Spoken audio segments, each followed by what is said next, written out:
কি রে মামুন, কি করছিস? এত বেলা হয়ে গেল।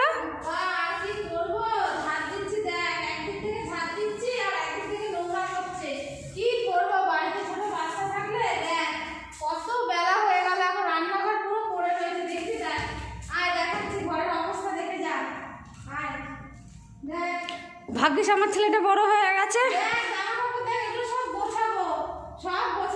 এত ঢিম মেরে রয়েছে কেন?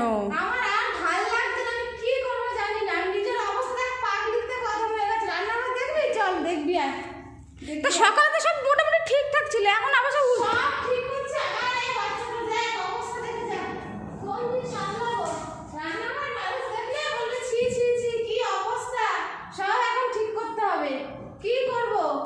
আমি পাগল হয়ে যাব, শেষ হয়ে যাব। আর ওই ব্যালকনিটা যে তখন যে মাটি ঘাটি ছিল, এগুলো